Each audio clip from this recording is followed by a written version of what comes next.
Hello friends, welcome back to the fourth session of the evolution chapter. Regarding this chapter, we learnt about the origin of the universe, origin of life, various theories for the origin of life, and also the chemical evolution and practical proof for that. Now we are evolution, that is various theories of evolution that help to understand the evolution of a species, such as the Darwinism, Lamarckism, and then mutation theory, neo-Darwinism, all are discussed. And then the last video we were in the evidences for the organic evolution, various evidences for the organic evolution. Regarding that evolution evidences, we already discussed about the paleontological evidences, that is from fossils. So these fossils, these are the written documents which provide a direct relationship with the evolution of a different species. So how are the fossils help to understand the evolution? They help in two major ways, such as they help to understand that different life forms arised on the planet at a different time in the Earth's history. That's one. Second one, these life forms are restricted to a particular period of time of the Earth history. ಎರಡು ವಿಷಯಗಳು fossil study ಮಾಡೋದ್ರಿಂದ ಅರ್ಥ ಆಯ್ತು ನಮಗೆ evolution ಅಲ್ಲಿ. ಹಾಗಾದ್ರೆ ಭೂಮಿ ಮೇಲೆ ಇರ್ತಂತ ಬೇರೆ ಬೇರೆ ಸ್ಪೀಸೀಸ್ ಬೇರೆ ಬೇರೆ ಸಮಯದಲ್ಲಿ ಎವಲ್ಯೂಷನ್ ಆಗ್ತಾ ಹೋಗಿದ್ದಾವೆ, ಆರಿಜಿನ್ ಆಗಿದ್ದಾವೆ. ಹಾಗೇನೆ ಪರ್ಟಿಕ್ಯುಲರ್ ಸ್ಪೀಸೀಸ್ಗಳು ಪರ್ಟಿಕ್ಯುಲರ್ ಪೀರಿಯಡ್ ಆಫ್ ಟೈಮ್ ಅಲ್ಲಿ ಎಕ್ಸಿಸ್ಟ್ ಆಗಿದ್ದಾವೆ. ಉದಾಹರಣೆಗೆ ಡೈನೋಸಾರಸ್ ಹಂಗೆ ಅಂತ ಎರಡು ಇಂಪಾರ್ಟೆಂಟ್ ವಿಷಯಗಳು ನಮಗೆ ಗೊತ್ತಾಯ್ತು. But is the next evidence, the second evidence. So ಇನ್ನು ಎರಡನೇ ಎವಿಡೆನ್ಸ್ ಹೋದ್ರೆ that is morphological and anatomical organs evidence ಅಂತ ನೋಡೋ. ಮಾರ್ಫಾಲಜಿಕಲ್, ಎಸ್,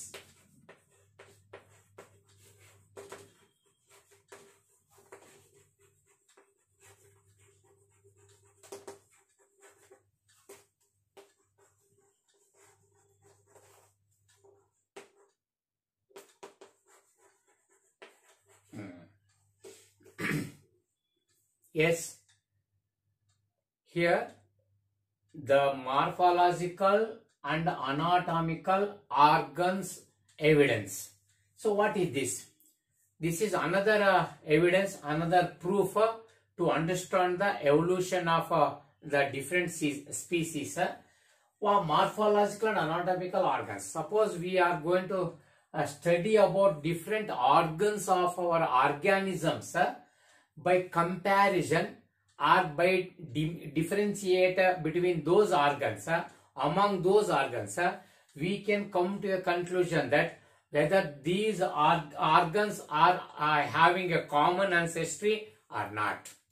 ಅಂದ್ರೆ ಕೆಲವು ಆರ್ಗನ್ಸ್ ಗಳನ್ನ ಅಧ್ಯಯನ ಮಾಡ್ತಾ ಹೋಗೋದ್ರಿಂದ ಅವೆಲ್ಲ ಒಂದೇ ಮೂಲದಿಂದ ಎವಲ್ಯೂಷನ್ ಆಗ್ತಾ ಬಂದಿದಾವೋ ಅಥವಾ ಬೇರೆ ಬೇರೆ ಮೂಲದಿಂದ ಎವಲ್ಯೂಷನ್ ಆಗಿದಾವೋ, whether they are evolution related to each other or not ಅಂತ ಗೊತ್ತಾಗ್ಬಿಡುತ್ತೆ.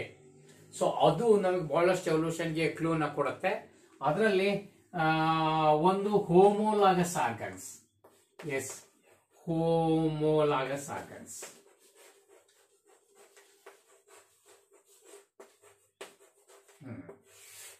What are homologous organs? Give some examples ಅಂತ ಈಗ ನಮ್ಮ question.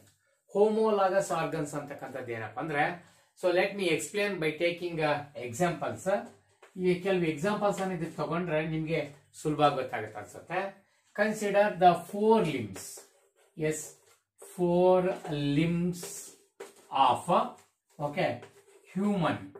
4 limbs of human. Cheetah, cheetah, whale, bat, etc. Suppose you observed the anatomical structures of the bones, especially in the 4 limbs of human, cheetah, whale, bat, birds. In such case, ಇಲ್ಲೇನಾದ್ರು ನೀವು 4 limbs ಅನ್ನು study ಮಾಡಿದ್ರೆ, the arrangement of bones, the structure, basic plan of those bones are related to each other. They are similar to one another. ನೋಡಿ ಈ bones ಗಳನ್ನ study ಮಾಡಿ 4 limbs ಅಲ್ಲಿ. ಈಗ human ನಲ್ಲಿ, ಚೀತಾದಲ್ಲಿ, ವೇಲ್ ಅಲ್ಲಿ, ಬ್ಯಾಟ್ ಅಲ್ಲಿ ಇರ್ತಕ್ಕಂಥವು, ತಿಮಿಂಗಲದಲ್ಲಿ, ಬಾವಲಿಯಲ್ಲಿ, ಚೀತಾದಲ್ಲಿ ಮತ್ತೆ ಮನುಷ್ಯರಲ್ಲಿ ಇರ್ತಕ್ಕಂಥ ಮುಂಗೈ, ಅವುಗಳನ್ನ ನಾವು ಅವರಲ್ಲಿರೋ ಬೋನ್ಸ್ ಅನ್ನ ಸ್ಟಡಿ ಮಾಡಿದ್ರೆ ಆಲ್ರೆಡಿ ಹ್ಯೂಮನ್ 4 limb ಅನ್ನ ಡೆಪ್ತ್ ಸ್ಟಡಿ ಮಾಡಿದೀರಾ ಫಸ್ಟ್ ಇಯರ್ PUC ಅಲ್ಲಿ. ಅದರಲ್ಲಿ 30 ಬೋನ್ಸ್ ಇದ್ವು ಅಂತ ನಿಮಗೆ ಗೊತ್ತಿದೆ ಹ್ಯೂಮನ್ 4 limbs ಅಲ್ಲಿ ಅಲ್ವಾ. ಆ 4 limbs ಇಂದ ಇಲ್ಲಿ 2 ಚಿತ್ರ ಹಾಕೊಂಡಿದ್ದೀರಿ ಸದ್ಯಕ್ಕೆ. ಅದರಲ್ಲಿ ಇದು ಹ್ಯೂಮನ್ 4 limb ಇದು ನೋಡಿ, 4 limb ಆಫ್ ಹ್ಯೂಮನ್ ಇದು ಫಸ್ಟ್ ಬರ್ದಿರ್ತಕ್ಕಂಥದ್ದು. ಹಾಗೆ ಇಲ್ಲಿ ಒಂದು ಚಿತ್ರ ಹಾಕಿರ್ತೀನಿ ಬೇಕಾದ್ರೆ. ಸೊ ಯಾವುದು ಹ್ಯೂಮನ್ದು, ಚೀತಾದು, ವೇಲು, ಬ್ಯಾಟ್ ಆ ಚಿತ್ರಗಳನ್ನ ಕೂಡ ನೋಡಿ. ಅದರ ಬೋನ್ಸ್ ಅನ್ನ ನೋಡ್ಕೊಳ್ಳಿ. ಬೋನ್ಸ್ ಅಲ್ಲಿ ಒಂದಕ್ಕೊಂದು ರಿಸಂಬ್ಲೆನ್ಸ್ ಇದೆ, ಒಂದಕ್ಕೊಂದು ಸಿಮಿಲಾರಿಟಿ ಇದೆ. ಫಾರ್ ಎಕ್ಸಾಂಪಲ್ ನೋಡಿ, ಫಸ್ಟ್ ಬೋನ್ ಸಿಂಗಲ್ ಬೋನ್, ಸಿಂಗಲ್ ಬೋನ್, ಸಿಂಗಲ್ ಬೋನ್. ಹಾಗೇನೆ ಚೀತಾದ್ ಬರ್ದ್ರು, ವೇಲಿಂದ ಬರ್ದ್ರು ಕೂಡ ಸಿಂಗಲ್ ಬೋನೇ ಇದೆ. ಆ ಫೋಟೋಗಳಲ್ಲಿ ನೋಡಿ ನೀವು, ಫಸ್ಟ್ ಬೋನ್ ಸಿಂಗಲ್ ಬೋನ್ ಇದೆ. ಆ ಬೋನ್ ಅನ್ನ ನಾವು ಹ್ಯೂಮರಸ್ ಅಂತ ಕರೆಯೋಣ. ಓಕೆ, ಅದ ಹ್ಯೂಮರಸ್ ಅಂತ. ಎಸ್, ಹ್ಯೂಮೆರಸ್. ಫಸ್ಟ್ ಬೋನ್ ಹ್ಯೂಮೆರಸ್ ಅಂತ. ಎರಡನೇದು ಅದೇ ಥೈ ಬೋನ್ ಬನ್ನಿ, ಇದು ಫೀಮರ್ ಇರುತ್ತೆ, ಇದು ಹ್ಯೂಮರಸ್ ನೋಡಿ ಈ ಬೋನು. ಓಕೆ, ಫಸ್ಟ್ ಬೋನ್. ಇದಾದ್ಮೇಲೆ ಎರಡನೇ ಬೋನ್ ನೋಡಿ, ಡಬಲ್ ಬೋನ್ ಇದೆ, 1 2 1 2. ಹಾಗೇನೆ ವೇಲು, ಚೀತಾದಲ್ಲೂ ಕೂಡ ಹಾಗೆ ಇದೆ. 2 ಬೋನ್ ಇರುತ್ತೆ ಎರಡನೇ ಸೆಟ್ ಅಲ್ಲಿ. ಒಂದು ರೇಡಿಯಸ್, ಮತ್ತೊಂದು ಅಲ್ನಾ ಅಂತ. ಈ ದೊಡ್ಡದಿದೆಯಲ್ಲ ಅದು ರೇಡಿಯಸ್ ಅಂತ, ರೇಡಿಯಸ್. ಮತ್ತೆ ಎರಡನೇದೈತಲ್ಲ ಅದು ಅಲ್ನಾ. ಇಲ್ಲಿ ನೋಡಿ, ಇದು ರೇಡಿಯಸ್, ಇದು ಅಲ್ನಾ. ಹಾಗೆ 2 ಬೋನ್ಸ್ ಇಲ್ಲಿರ್ತಕ್ಕಂಥದ್ದು. ಅದಾದ್ಮೇಲೆ ಬರ್ತಕ್ಕಂಥ 8 ಬೋನ್ಸ್ ಕಾಣ್ತವೆ ಇಲ್ಲಿ. ಇವನ್ನ ನಾವು ಕಾರ್ಪಲ್ಸ್ ಅಂತ ಕರಿತೀವಿ. ಓಕೆ, ಸೊ ಇವು ಕಾರ್ಪಲ್ಸ್. ಸೊ ಕಾರ್ಪಲ್ಸ್ ಇವು 8 ಇರ್ತವೆ. ಇದಾದ್ಮೇಲೆ 1 2 3 4 5 ಇವು ಮೆಟಾಕಾರ್ಪಲ್ಸ್. ಇವು ಮೆಟಾಕಾರ್ಪಲ್ಸ್ ಅಂತ, ಇವು ಮೆಟಾಕಾರ್ಪಲ್ಸ್. ಆಮೇಲೆ ಬರ್ತಕ್ಕಂಥ ಬೆರಳಲ್ಲಿ ಇವು ಪಾಮ್ ಬೋನ್ಸ್ ಇದಲ್ಲ. ಪಾಮ್ ಅಂದ್ರೆ ಅಂಗೈಯಲ್ಲಿ ಇಲ್ಲಿ ಇರ್ತಕ್ಕಂಥ 1 2 ಇವು ಅಂಗೈನಲ್ಲಿ ಇರ್ತಕ್ಕಂಥವು, ಇವು 5 ಅವು ಮೆಟಾಕಾರ್ಪಲ್ಸ್. ಇನ್ನು ಬೆರಳಲ್ಲಿ ಇರ್ತಕ್ಕಂಥ ಇದಾವಲ್ಲ 14 ಇವು, ಅವನ್ನ ಫ್ಯಾಲೆಂಜಸ್ ಅಂತ ಕರಿಬೇಕು. ಓಕೆ, ಫ್ಯಾಲೆಂಜಸ್ ಫಸ್ಟ್ ಇಯರ್ ಅಲ್ಲಿ ಓದಿದ್ವಿ ನಾವು. ಇವು 14 ಮತ್ತೆ ಇದು 5 8 2 1 ಟೋಟಲ್ 30 ಬೋನ್ಸ್ ಇರ್ತಕ್ಕಂಥದ್ದು. Anyhow, first bone single, second bone double, metacarpals ಇದೆ, ಆಮೇಲೆ ಕಾರ್ಪಲ್ಸ್ ಇದೆ, ಮೆಟಾಕಾರ್ಪಲ್ಸ್ ಇದೆ, ಆಮೇಲೆ ಫ್ಯಾಲೆಂಜಸ್ ಇದೆ. ಈ ಹ್ಯೂಮನ್ 4 limb ಅಲ್ಲಿ ಏನಿದೆಯೋ ಸೇಮ್ ಟು ಸೇಮ್ ಅದೇ ತರನೇ ಬೋನ್ಸ್ ಗಳನ್ನ ನಾವು ಇಲ್ಲಿ ಬ್ಯಾಟ್ ಅಲ್ಲಿ ನೋಡ್ಬೋದು. ನೋಡಿ, ಇದು ಬ್ಯಾಟ್, ಎರಡನೇ ಚಿತ್ರ ಬರ್ದೀವಲ್ಲ, ಇದು ಬ್ಯಾಟಿನ 4 limb. ಬಾವುಲಿ ಆರಾಡಿಕ ಬೆಳೆಸ್ಕೊಳತ್ತಿದ್ದನ್ನ. ಸೊ ಅದು ಬ್ಯಾಟ್ ಅಲ್ಲಿ ಇರ್ತಕ್ಕಂಥ. ಇದೇ ಚೀತಾ ಮತ್ತು ವೇಲ್ಗೆ ಹೋದ್ರು ಕೂಡ ಇದೇ ತರ ಅರೇಂಜ್ಮೆಂಟ್ ಇದೆ. ಇದರ ಅರ್ಥ ಏನಪ್ಪಾ ಅಂದ್ರೆ, ಹ್ಯೂಮರಸ್ ಆದ್ಮೇಲೆ ರೇಡಿಯಸ್ ಅಲ್ಲ, ಕಾರ್ಪಲ್ಸ್, ಮೆಟಾಕಾರ್ಪಲ್ಸ್ ಮತ್ತೆ ಸೊ ಏನು ಫ್ಯಾಲೆಂಜಸ್ ಎಲ್ಲದರಲ್ಲೂ ಇದೆ. ಸೊ ಇದು ಏನ್ ಹೇಳ್ಕೊಡುತ್ತೆ, ಇದರಿಂದ ಏನ್ ನಿಮ್ಗೆ ಅರ್ಥ ಆಗುತ್ತೆ? Evolutionary how do these organs help. Before that these organs are called homologous organs. ಇವನ್ನ ಹೋಮೋಲಾಗಸ್ ಆರ್ಗನ್ಸ್ ಅಂತ ಕರೀತೀವಿ. ಹಂಗಂದ್ರೆ ಏನಂತ, the organs are which are having similar basic plan, which are having similar basic structure, common origin and common embryonic development. However, they adapted for different environmental condition to perform different functions. Such organs are called homologous organs. Once again I repeat, homologous organs, the organs are having similar origin, similar embryonic development with the same basic structure, but adapted to different environmental condition to perform different functions. Such organs are called homologous organs. ಅಂದ್ರೆ ಅರ್ಥ ಏನು? ಇವೆಲ್ಲ organs ಗಳಿಗೆ similar basic structure ಇರುತ್ತೆ.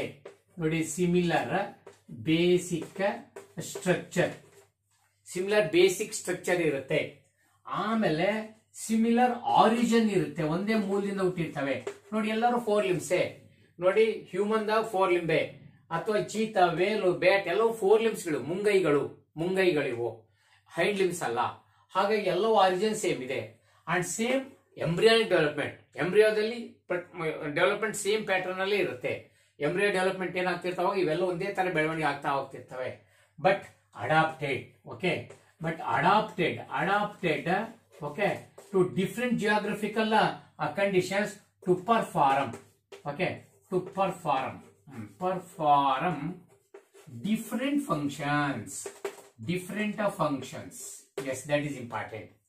So ಅಂದ್ರೆ ಇವರೆಲ್ಲ basic structure ಒಂದೇ ತರ ಇರುತ್ತೆ, ಆರಿಜಿನ್ ಸೇಮ್ ಒಂದೇ ಮೂಲದಿಂದ ಹುಟ್ಟಿರ್ತಾರೆ, ಎಮಿನೆಂಟ್ ಡೆವಲಪ್ಮೆಂಟ್ ಸೇಮ್ ಇರುತ್ತೆ, ಬಟ್ ಬೇರೆ ಬೇರೆ ಜಿಯೋಗ್ರಫಿಕ್ ಕಂಡೀಷನ್ ಹೊಂದ್ಕೊಳ್ಳಕ್ಕಾಗಿ in order to survive in the different environmental condition they have adapted to perform different function. ಅಲ್ಲಿ ಓಕೆ ಅದೇನು ಹಾರಾಟಕ್ಕೆ ಬೇಕೋ, ಹೋಲ್ಡಿಂಗ್ ಬೇಕಾಗತ್ತೋ, ಅಥವಾ ಏನು ಪ್ರೇನ ಕ್ಯಾಚ್ ಮಾಡಕ್ ಬೇಕಾಗತ್ತೋ, ಸ್ವಿಮ್ಮಿಂಗ್ ಬೇಕಾಗತ್ತೋ, ಹಾಗೆ ಏನಕ್ಕೆ ಬೇಕೋ ಆ ತರ ಫಂಕ್ಷನ್ ಸರಿಯಾಗಿ ಮಾಡಿಫಿಕೇಶನ್ ಮಾಡ್ಕೊಂಡವೆ, ಅಡ್ಯಾಪ್ಟ್ ಆಗಿದಾವೆ. ಈ ತರ ಸ್ಟ್ರಕ್ಚರ್ಸ್ ಎಲ್ಲ ನೋಡ್ರಿ ಅವು ಹೋಮೋಲಾಗಸ್ ಆರ್ಗನ್ಸ್ ಅಂತ. ಸೊ ಈ ಹೋಮೋಲಾಗಸ್ ಆರ್ಗನ್ಸ್ ಅಲ್ಲಿ ಏನೇನ್ ಸೇಮ್ ಇದೆ, ಆರಿಜಿನ್ ಸೇಮ್ ಇದೆ, ಬೇಸಿಕ್ ಸ್ಟ್ರಕ್ಚರ್ ಸೇಮ್ ಇದೆ, ಎಮಿನೆಂಟ್ ಡೆವಲಪ್ಮೆಂಟ್ ಸೇಮ್ ಇದೆ. ಏನ್ ಡಿಫ್ರೆಂಟ್ ಇದೆ? ಫಂಕ್ಷನ್ಸ್ ಮಾತ್ರ ಡಿಫ್ರೆಂಟ್ ಇದೆ. ಹಾಗಾದ್ರೆ ಸ್ಟ್ರಕ್ಚರ್ ಸೇಮ್, ಫಂಕ್ಷನ್ ಡಿಫ್ರೆಂಟ್. ಅವನ್ನ ನಾವು ಹೋಮೋಲಾಗಸ್ ಆರ್ಗನ್ಸ್ ಅಂತ ಕರಿಬೇಕು. ಸೊ ಇದನ್ನ ಸ್ಟಡಿ ಮಾಡಿದ್ರೆ ಏನಾಗುತ್ತೆ ನಿಮ್ಗೆ, ಇದನ್ನ ಸ್ಟಡಿ ಮಾಡಿದ್ರೆ we can come to a conclusion that ಏನ್ ಇದರಿಂದ ನಿಮ್ಗೆ ಅನುಕೂಲ ಹೆಲ್ಪ್ ಆಗುತ್ತೆ ಎವಲ್ಯೂಷನ್ ಅಂದ್ರೆ they exhibit, okay, that means so they suggest, okay, suggest that okay having similar ancestry. ನೋಡಿ ಸಿಮಿಲರ್ ಆನ್ಸೆಸ್ಟ್ರಿ ಅಥವಾ ಕಾಮನ್ ಆನ್ಸೆಸ್ಟ್ರಿ ಅಂತ ಬಿಡೋಣ, ಇನ್ನು ಒಳ್ಳೆ ಪದ. So common ancestry, common ancestry ಇದೇನಿದು? ಕಾಮನ್ ಆನ್ಸೆಸ್ಟ್ರಿ ಅಂದ್ರೆ ಒಂದೇ ಪೂರ್ವಜ ಜೀವಿಯಿಂದ ಎವಲ್ಯೂಷನ್ ಆಗಿರೋರು. ಇವರು ಹಿಂದಕ್ಕೆ ಹುಡ್ಕೊಂತ ಹೋದ್ರೆ, ಇವರ ಹಿಂದಿನ ತಲೆಮಾರು ಹುಡ್ಕೊಂತ ಹೋದ್ರೆ ಒಂದು ಕಾಮನ್ ಆನ್ಸೆಸ್ಟರ್ ಇತ್ತು ಇವಕ್ಕೆ. ಒಂದೇ ಒಂದು ಪೂರ್ವ ಜೀವಿಯಿಂದ ಎವಲ್ಯೂಷನ್ ಆಗ್ತಾ ಆಗ್ತಾ ಬೇರೆ ಬೇರೆ ಸ್ಪೀಸೀಸ್ ಆಗಿ ಹೋಗಿದಾವೆ ಅಷ್ಟೇನೆ. ಅಂದ್ರೆ ದೇ ಹ್ಯಾವಿಂಗ್ ಎವಲ್ಯೂಷನ್ ರಿಲೇಶನ್ಶಿಪ್, ಒಂದ್ಕೊಂದಂತೂ ಎವಲ್ಯೂಷನರಿ ಸಂಬಂಧ ಇದಾವೆ ಇವಕ್ಕೆ ಅಂತ. ಒಂದೇ ಮಂತಂದವ್ರು ಇವರು, ಒಂದೇ ಮಂತನದಿಂದ ಬಂದವರು ಅಂತ ಅರ್ಥ ಆಗುತ್ತೆ. ಇದು ಅದು ಒಂದು ಅನುಕೂಲ ಆಗುತ್ತೆ. ಎರಡನೇದೇನಪ್ಪ ಅಂದ್ರೆ they exhibit, okay, so they exhibit divergent evolution. ನೋಡಿ divergent evolution. So divergent evolution, they exhibit a divergent evolution. Divergent evolution appa antandre the relationship becomes lesser among themselves in order to survive in a different environmental conditions.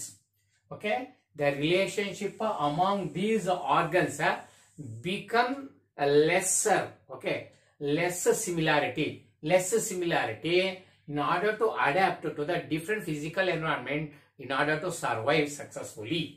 So ಅದು ಆ ತರ ಆಗೋದನ್ನ divergent evolution ಅಂತ ಕರೀತಾರೆ.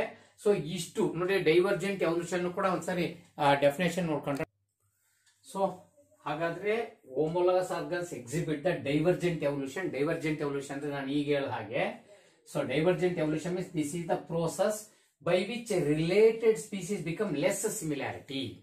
ಪರಸ್ಪರ ಹೋಲ್ತಕ್ಕಂಥವ್ರು ಬರ್ತಾ ಬರ್ತಾ ಕಡಿಮೆ ಸಿಮಿಲಾರಿಟಿನ ಹೋಲ್ತಾ ಹೋಗ್ತಾರೆ. Because in order to survive and adapt to different environmental condition, ಬೇರೆ ಬೇರೆ ವಾತಾವರಣಕ್ಕೆ ಹೊಂದ್ಕೊಳ್ಳಕ್ಕಾಗಿ, ಬೇರೆ ಬೇರೆ ರೀತಿಯ ಫಂಕ್ಷನ್ಗಾಗಿ ಅಡಾಪ್ಟ್ ಆಗಕ್ಕಾಗಿ ಅವು ಲೆಸ್ ಸಿಮಿಲರ್ ಆಗ್ತಾ ಹೋಗ್ತವೆ. ಈ ತರ ಲೆಸ್ ಸಿಮಿಲರ್ ಆಗಿ ಮುಂದೆ ಫೈನಲ್ ಬೇರೆ ಸ್ಪೀಸೀಸ್ ಆಗಿ ಹೋಗ್ತಕ್ಕಂಥದ್ದೇ ಎಂತ divergent evolution. The evolution in which closely related species become less similar because due to survive and adapt to the different environmental condition. That type of evolution is called a divergent evolution. ಈಗ ಇಲ್ಲಿ 4 limbs of humans ಆಗಲಿ, cheetah ಆಗಲಿ, whale ಆಗಲಿ, bat ಆಗಲಿ ಇವನ್ನ ನೋಡಿದ್ರೆ ಇವೆಲ್ಲವೂ ಕೂಡ close related to each other in anatomical relationship, but in functional they are complete different to each other. So that is divergent evolution. ಈ ತರಹ ಎವಲ್ಯೂಷನ್ ಅನ್ನ ಡೈವರ್ಜೆಂಟ್ ಎವಲ್ಯೂಷನ್ ಅಂತ ಕರಿಬೇಕಾಗತ್ತೆ. Okay, so this is the thing. ಇಲ್ಲೂ ಕೂಡ ನಾನು ಹಾಗೆ ಹೇಳ್ದಂಗೆ ನೋಡಿ, ಇಲ್ಲಿ ಫ್ಯಾಲೆಂಜಸ್ ಬಂದ್ರೆ for the purpose of holding the materials, grasping the materials, ವಸ್ತು ಹಿಡ್ಕೊಳ್ಳಕ್ಕಾಗಿ ಇದು ಮಾಡಿಫಿಕೇಶನ್ ಆಗಿದೆ. ಎಲ್ಲಿ? ಹ್ಯೂಮನ್ ಅಲ್ಲಿ ನೋಡಿ, ಇದು ಥಂಬ ತಗೊಳ್ಳಿ, ಇನ್ನುಳಿದ ತಗೊಳ್ಳಿ, ಇವೆಲ್ಲವೂ ಕೂಡ ಹಿಡ್ಕೊಳ್ಳಿಕ್ಕಾಗಿ ಎಷ್ಟು ಮಾಡಿಫಿಕೇಶನ್ ಆಗಿದಾವೆ ಅಂತ. ಇವೆಲ್ಲ 4 ಬೆರಳಿಗೆ ಥಂಬ್ ಬರ್ತದೆ ಎದುರಿಗೆ, ಅದರರ್ಥ ಇದು ಮಾಡಿಫಿಕೇಶನ್ ಬೇರೆ. ಬಟ್ ಬ್ಯಾಟ್ ಹೋಗಿ ನೋಡಿ, ಇಲ್ಲಿ ಬ್ಯಾಟ್ ಅಲ್ಲಿ for the purpose of flying ಆಗಿ ಇಲ್ಲಿ ಮಾಡಿಫಿಕೇಶನ್ ಆಗಿದೆ. ಸೇಮ್ ಸ್ಟ್ರಕ್ಚರ್ ಇದ್ರು ಕೂಡ ಅಂದ್ರೆ, so you close related to each other but they are so less relation, less similarity due to adapt to the different environment condition. ಇದು grasping ಆದ್ರೆ, ಇದು ಫ್ಲೈಯಿಂಗಿಗೆ. ಹಾಗೆ ಚೀತಾದಲ್ಲಾದ್ರೆ ಗ್ಯಾಲಪಿಂಗ್, ವೇಗ ಓಡ್ಲಿಕ್ಕಾಗಿ. ಅದೇ ವೇಲ್ ಅಲ್ಲಾದ್ರೆ ಸ್ವಿಮ್ಮಿಂಗ್. ಹೀಗೆ ಲೆಸ್ ರಿಲೇಟ್ ಆಗ್ತದವೆ. ಇದನ್ನ ನಾವು ಈ ತರ ಎವಲ್ಯೂಷನ್ ಆಗಿ ಹೊಸ ಜೀವಿಗಳನ್ನೇ ಡೈವರ್ಜೆಂಟ್ ಎವಲ್ಯೂಷನ್ ಅಂತ ಕರೀತಕ್ಕಂಥದ್ದು. ಫಾರ್ ಎಕ್ಸಾಂಪಲ್ ಇದನ್ನ ಅರ್ಥ ಮಾಡ್ಕೊಳ್ಳಿಕ್ಕೆ ಡೈವರ್ಜೆಂಟ್ ಎವಲ್ಯೂಷನ್ ನಿಮ್ಗೆ ಗೊತ್ತಾಗಕ್ಕೆ ನಾವು ಇನ್ನಷ್ಟು ಎಕ್ಸಾಂಪಲ್ ನಾವು ಕೊಡ್ಬೋದು ಡೈವರ್ಜೆಂಟ್ ಎವಲ್ಯೂಷನ್ಗೆ. ಸೊ ಆ ಡೈವರ್ಜೆಂಟ್ ಎವಲ್ಯೂಷನ್ ಬಂದ್ರೆ ನೋಡಿ, ಡಾರ್ವಿನ್ ಫಿಂಚಸ್ ಈಗ ಹೇಳ್ಕೊಡ್ತೀನಿ. Yes, Darwin finches. ಓಕೆ, ಆ ಡಾರ್ವಿನ್ ಫಿಂಚಸ್. ಸೊ ಅದನ್ನ ಬಿಟ್ರೆ ಆಸ್ಟ್ರೇಲಿಯನ್ ನೋಡಿ, ಆಸ್ಟ್ರೇಲಿಯನ್ ಮಾರ್ಸುಪಿಯಲ್ಸ್, ಓಕೆ. ಆಮೇಲೆ placental mammals, placental mammals of Australia. ಇವೆಲ್ಲೂ different examples for divergent evolution. Divergent evolution ಇವೆಲ್ಲ ಎಕ್ಸಾಂಪಲ್ ನಾವು ಕೊಡ್ಬೋದು. ಈಗ ನೋಡಿ, ಡಾರ್ವಿನ್ ಫಿಂಚಸ್ ಬಗ್ಗೆ ಬಹಳ ಹೇಳಲಿದ್ದೇನೆ. ಈಗ ಡಾರ್ವಿನ್ ಫಿಂಚಸ್ ಗ್ಯಾಲಪಗೋಸ್ ಐಲ್ಯಾಂಡ್ ಗೆ ಚಾರ್ಲ್ಸ್ ಡಾರ್ವಿನ್ ಹೋದಾಗ he observed some small black birds like our sparrow. So but those such are called the finches. So Darwin finches, popularly known as. So of Darwin finches nodre, so originally Darwin finches idwala avel kuda seed eaters, ಬೀಜಗಳನ್ನ ತಿಂದು ಬದುಕಂತಾವು seed eaters. But today they have adopted, they are divergent evoluted, they are evoluted into different species, although they having common anatomical structure. They have evolved into different species in the given geographical area. ಅಲ್ಲೇನೆ ಇದ್ದು ಕೂಡ different species ಆಗಿ ಹೋಗಿದಾವೆ. So less ಸಿಮಿಲಾರಿಟಿನ ಹೊಂದಿದಾವೆ by changing the shape of the beak. ಆ beak ಅನ್ನ change ಮಾಡ್ಕೊಂಡು, ಬೀಕಿನ ಶೇಪ್ ಅನ್ನ ಚೇಂಜ್ ಮಾಡ್ಕೊಂಡು, in order to adapt to the different environmental condition. So ಏನೇನು ಕಂಡೀಷನ್ ಗಾಗಿ some of them have adapted as insectivorous. ಕೆಲವು ಇನ್ಸೆಕ್ಟ್ಸ್ ಅನ್ನ ಹಿಡ್ಕೊಂಡು ತಿನ್ಲಿಕ್ಕೆ, ಕೀಟ ಹಿಡ್ಕೊಂಡು ತಿನ್ಲಿಕ್ಕಾಗಿ ತಮ್ಮ ಬೀಕ್ ಅನ್ನ ಚೇಂಜ್ ಮಾಡ್ಕೊಂಡಿದ್ದಾವೆ ಇನ್ಸೆಕ್ಟಿವರಸ್ ಆಗಿ. ಕೆಲವು ವೆಜಿಟೇರಿಯನ್ ಆಗಿ, ಸೀಡ್ ಈಟರ್ ಆಗಿ, ಫ್ರೂಟ್ ಗ್ರಾಸ್, ಸೊ ಅದನ್ನ ತಿನ್ಲಿಕ್ಕಾಗಿನೇ ಕೆಲವು ಚೇಂಜ್ ಆಗ್ತಾ ಹೋಗಿದ್ದಾವೆ. ಸೊ ಹಾಗಾಗಿ ವೆಜಿಟೇರಿಯನ್ ಗಾಗಿ, ಇನ್ಸೆಕ್ಟಿವರಸ್ ಆಗಿ, ಸೊ ಮೆಕಾನಿಕಲ್ ಏಡ್ಸ್ ಅನ್ನು ಬಳಸೋದಕ್ಕಾಗಿ ಅಂತ ಈ ವುಡನ್ ಲಾಗ್ ಒಂದು ಬಿದ್ದು ಎಲ್ಲ ಕೊಳಿತಾ ಇದ್ರೆ ತೂತ್ ಒಳಗಡೆ ಎಲ್ಲ ಹುಳುಗಳಿರ್ತಾವೆ, ವರ್ಮ್ಸ್. ವರ್ಮ್ಸ್ ಅನ್ನ ಇವು ಬೀಕಿಂದ ಒಂದು ಕಡ್ಡಿನ ಕಚ್ಕೊಂಡು ಆ ತೂತ್ ಒಳಗಡೆ ಹುಳುಗಳನ್ನ ಮೇಲೆ ಕೆತ್ತವೆ, ಎತ್ಬಿಟ್ಟು ಅದನ್ನ ಹಿಡ್ಕೊಂಡು ತಿನ್ನೋದು. ನೋಡಿ, ಈ ತರ ಮೆಷಿನರಿ ಟೂಲ್ಸ್ ಅನ್ನು ಬಳಸೋದು ಕೂಡ, ಅಥವಾ ಟೂಲ್ಸ್ ಅನ್ನು ಬಳಸೋದು ಕೂಡ ಒಂದು ಅಡಾಪ್ಟೇಷನ್ ಮಾಡ್ಕೊಂಡಿದ್ದೇವೆ. ಹೀಗೆ ಡಾರ್ವಿನ್ ಫಿಂಚಸ್ ಒರಿಜಿನಲಿ ಕಾಮನ್ ಅನ್ಸೆಸ್ಟರ್ ಇಂದ ಬಂದಿದ್ರು, ಸೀಡ್ ಈಟರ್ ಇಂದ ಬಂದಿದ್ರು ಕೂಡ ಸೊ ಇಷ್ಟೊಂದು ಬೇರೆ ಬೇರೆ ಸ್ಪೀಸ್ ಯಾಕೆ ನೋಟ್ ಆಗ್ತಾ ಇದಾವೆ. ಅದೇ ಇದು ಡೈವರ್ಜೆಂಟ್ ಎವಲ್ಯೂಷನ್ಗೆ ಒಳ್ಳೆ ಎಕ್ಸಾಂಪಲ್. ಹಾಗೇನೆ ಆಸ್ಟ್ರೇಲಿಯನ್ ಮಾರ್ಸುಪಿಯಲ್ಸ್, ಅದ್ರ ಫೋಟೋನ ಕೂಡ ಹಾಕ್ತೀನಿ. ಈ ಆಸ್ಟ್ರೇಲಿಯನ್ ಮಾರ್ಸುಪಿಯಲ್ಸ್ ಅಷ್ಟೇ. ಸೊ ಇವು ಕೂಡ all are related to marsupials. So ಏನು ಹೊಟ್ಟೆಯಲ್ಲಿ ಚೀಲ ಇರುತ್ತೆ ನೋಡಿ, ಕಾಂಗ್ರೂ ಇದೆಯಲ್ವಾ, ಕಾಂಗ್ರೂದಲ್ಲಿ ಹೊಟ್ಟೆಯಲ್ಲಿ ಚೀಲ ಇದೆಯಲ್ವಾ ತಮ್ಮ ಮಕ್ಕಳಲ್ಲಿ ಬೆಳೆಸಲಿಕ್ಕೆ, ಆ ತರ ಚೀಲ ಇರೋರೆಲ್ಲ ಕೂಡ ಪೌಚ್ಡ್ ಅಥವಾ ಮಾರ್ಸುಪಿಯಲ್ಸ್ ಅಂತ ಕರಿಬೇಕು. ಆ ಮಾರ್ಸುಪಿಯಲ್ಸ್ ಅಲ್ಲಿ most of the marsupials, they have adapted to different environmental condition, they become less related to each other, less similar to each other. So ಅದು ಕೂಡ ಡೈವರ್ಜೆಂಟ್ ಎವಲ್ಯೂಷನ್ ಗೆ ತುಂಬಾ ಒಳ್ಳೆ ಎಕ್ಸಾಂಪಲ್ ಆಗುತ್ತೆ. ಈಗ ಅಡಾಪ್ಟಿವ್ ರೇಡಿಯೇಷನ್ ಬಗ್ಗೆ ಮತ್ತಿದ್ನ ಜ್ಞಾಪಿಸ್ತೀನಿ ನಾನೀಗ. ಹಾಗೆ ಪ್ಲಾಸೆಂಟಲ್ ಮ್ಯಾಮಲ್ಸ್ ಆಫ್ ಆಸ್ಟ್ರೇಲಿಯಾ, ಆಸ್ಟ್ರೇಲಿಯಾದಲ್ಲಿ ಪ್ಲಾಸೆಂಟಲ್ ಮ್ಯಾಮಲ್ಸ್ ಹೋದ್ರು ಅಷ್ಟೇ. ಸೊ ಅವು ಕೂಡ less related to each other, however having common ancestry. So ಇವೆಲ್ಲೋ ಎಕ್ಸಾಂಪಲ್ಸ್ ನಾವು ಡೈವರ್ಜೆಂಟ್ ಎವಲ್ಯೂಷನ್ ಗೆ ತಗೋಬಹುದು. Okay, it's all right. ಹಾಗಾದ್ರೆ ನಾವು ಹೋಮೋಲಾಗಸ್ ಆರ್ಗನ್ಸ್ ಅಂದ್ರೆ ಏನು, ಹೋಮೋಲಾಗಸ್ ಆರ್ಗನ್ಸ್ ಇಂದ ಡೈವರ್ಜೆಂಟ್ ಎವಲ್ಯೂಷನ್ ಹೆಂಗೆ ಸ್ಟಡಿ ಮಾಡುವಂತ ಒಂದು ಐಡಿಯಾ ಬಂದಂಗಾಯ್ತು. ಈಗ ಹೋಮೋಲಾಗಸ್ ಆರ್ಗನ್ಸ್ ಗೆ 4 limbs of human, cheetah, Velu, bat ಕೊಟ್ವಿ. ಇದ್ಬಿಟ್ಟು ಮತ್ತೆ ಯಾವ್ದಾದ್ರು ಎಕ್ಸಾಂಪಲ್ಸ್ ಇದು ಕೊಡ್ಬೋದಾ ಅಂತ ಒಂದು ಎಕ್ಸಾಂಪಲ್ ಒಂದಾಯ್ತು. ಇದ್ಬಿಟ್ರೆ ಎರಡನೇ ಎಕ್ಸಾಂಪಲ್ ನೋಡ್ಬಿಡಿ. ಸೊ ಎರಡನೇ ಎಕ್ಸಾಂಪಲ್ ಯಾವ್ದಕ್ಕೆ ಹೋಮೋಲಾಗಸ್ ಆರ್ಗನ್ಸ್ ಬರ್ತಾ ಇದೆ ನನೀಗ. ಸೊ ಅದೇ ಹೋಮೋಲಾಗಸ್ ಆರ್ಗನ್ಸ್ ಅಲ್ಲೇನೆ ಎರಡನೇ ಎಕ್ಸಾಂಪಲ್ ನೀವು ತಗೊಳ್ಳೋದಾದ್ರೆ heart. Okay, evolution of heart and the brains, hearts and brains. Okay, in vertebrates ನೋಡಿ, vertebrates evolution of heart and brains of vertebrates. ಈ ವರ್ಟಬ್ರೇಟ್ಸ್ ಅಲ್ಲಿ heart in evolution of heart higher class degree ಹೋದ್ರೆ ನೀವೆಲ್ಲರೂ ಕೂಡ evolution of heart ಬಗ್ಗೆ ತುಂಬಾ ಚೆನ್ನಾಗಿ ಅಲ್ಲಿ ಡಿಸ್ಕಷನ್ ಮಾಡಲಿದ್ದಾರೆ. Evolution of brain, evolution of heart ಗೆ ಹೋದ್ರೆ ಅಲ್ಲಿ ನೋಡಿ, ಹಾರ್ಟ್ ಒಂದು ಆರ್ಟರಿ ಚೇಂಬರ್ ಆಗಿ ಎವಲ್ಯೂಷನ್ ಆಗ್ತಾ ಹೋಗೋದು, ಬ್ರೈನ್ ಒಂದು ನರ್ವ್ ಗ್ಯಾಂಗ್ಲಿಯನ್, ಅದು ಬ್ರೈನ್ ಡೆವಲಪ್ ಆಗ್ತಕ್ಕಂಥದ್ದು. ಅದು ಒಂದ್ಕೊಂಡ್ ರಿಲೇಶನ್ಶಿಪ್ ಇದೆ ವರ್ಟೆಬ್ರೇಟ್ಗಳಲ್ಲಿ. ಆಂಫಿಬಿಯನ್ ರೆಪ್ಟೈಲ್ಸ್ಗೆ, ರೆಪ್ಟೈಲ್ಸ್ ಇಂದ ಬರ್ಡ್ಸ್ಗೆ, ಬರ್ಡ್ಸ್ಗಿಂತ ಮ್ಯಾಮಲ್ಸ್ಗೆ. ಸೊ ಒಂದ್ಕೊಂದಿಗೆ ಸಂಬಂಧ ಇದೆ ಅಂತ ಅದರ ಅರ್ಥ. ಸೊ ಹೀಗೆ ಅದೊಂದು ಒಳ್ಳೆ ಎಕ್ಸಾಂಪಲ್ ನಾವು ತಗೋಬಹುದು. ಓಕೆ, ನಾವೀಗೆಲ್ಲ 4 limbs ಅನ್ನು ಹೇಳಿದೀವಿ, ಅಷ್ಟು ಸಾಕಾಗುತ್ತೆ. ಇದು ಎಕ್ಸಾಂಪಲ್ ಮಾತ್ರ ನೀವು ಇದು ಕೊಡ್ಬೇಕಾಗತ್ತೆ. ಹೀಗೇನೆ ಪ್ಲಾಂಟ್ಸ್ ಅಲ್ಲೂ ಕೂಡ ಹೋಮೋಲಾಗಸ್ ಆರ್ಗನ್ಸ್ ಎಕ್ಸಾಂಪಲ್ ಕೊಡ್ಬೋದು ನೀವು. ಪ್ಲಾಂಟ್ಸ್ ಅಲ್ಲಿ ಉದಾಹರಣೆಗೆ thorns. Okay, thorns of bougainvillea, BOUGAIN, ಬೋಗೇನ್, BILLEA, bougainvillea, bougainvillea, and the tendrils. Okay, tendrils of cucurbita or passion flower. ಇವು ತಗೊಂಡ್ರೆ ಇದು ಕೂಡ ಮತ್ತೊಂದು ಒಳ್ಳೆ ಎಕ್ಸಾಂಪಲ್ ಹೋಮೋಲಾಗಸ್ ಆರ್ಗನ್ಸ್ ಗೆ. ಹೋಮೋಲಾಗಸ್ ಆರ್ಗನ್ಸ್ ನೆನ್ಪಿಟ್ಕೊಳ್ಳಿ, ಬೇಸಿಕ್ ಸ್ಟ್ರಕ್ಚರ್ ಆರಿಜಿನ್ ಸೇಮ್ ಇರುತ್ತೆ, ಫಂಕ್ಷನ್ ಡಿಫ್ರೆಂಟ್ ಇರುತ್ತೆ. ಅದನ್ನ ಅರ್ಥ ಮಾಡ್ಕೊ ದಯವಿಟ್ಟು. ಈಗ ಥಾರ್ನ್ಸ್ ಆಫ್ ಬೋಗೇನ್ವಿಲಿಯಾ, ಇಲ್ಲಿ ಒಂದು ಸ್ಯಾಂಪಲ್ ನೀವು ನೋಡಬಹುದು. ನೋಡು, ಬೋಗೇನ್ವಿಲಿಯಾ ಗೊತ್ತಲ್ಲ ನಿಮಗೆ, ಪೇಪರ್ ಪ್ಲಾಂಟ್ ಅಂತ ಕೇಳಿದ್ರಲ್ವಾ, ಇದು paper plant. Okay, so paper plant bougainvillea. So ಇದೆಲ್ಲ ಸ್ಪೆಕ್ಟಾಬಿಲಸ್, ಬೋಗೇನ್ವಿಲಿಯಾ ಸ್ಪೆಕ್ಟಾಬಿಲಸ್ ಅಂತ ಸೈಂಟಿಫಿಕ್ ನೇಮ್. ಅಂದ್ರೆ ಎಲ್ಲಾ ಕಲರ್ ಹೂಗಳು ಬಿಡುತ್ತೆ ಇದು. ಎಲ್ಲ ರಸ್ತೆಯಲ್ಲಿ ಆರ್ನಮೆಂಟಲ್ ಪ್ಲಾಂಟ್ ಆಗಿ ಬೇಕಷ್ಟೆಲ್ಲ ರೋಡ್ ಸೈಡ್ಗ ಅಥವಾ ಮಧ್ಯ ಮನೆಯಲ್ಲೇ ಬೇಕಷ್ಟು ಬೆಳೆಸಿದ್ವಲ್ವಾ.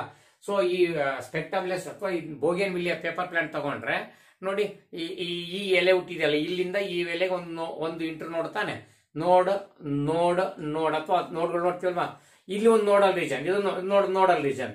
ಈ ನೋಡಲ್ ರೀಜನ್ ಏನ್ ಎಲೆ ಹುಟ್ಟಿದೆಯಲ್ಲ, ಇದು ಒಂದು ನೋಡಲ್ ರೀಜನ್ ಎಲೆ ಹುಟ್ಟಿರ್ತಕ್ಕಂಥದ್ದು. ಇದ್ರ ಮೇಲೆ ಒಂದು ಆಕ್ಸಿಲರಿ ಬಡ್ ಇರುತ್ತೆ, ಎಳೆ ಬ್ರಾಂಚ್ ಅನ್ನು ನೋಡಿ, ಆಕ್ಸಿಲರಿ ಬಡ್. ಆ ಆಕ್ಸಿಲರಿ ಬಡ್ is modified into Thorn.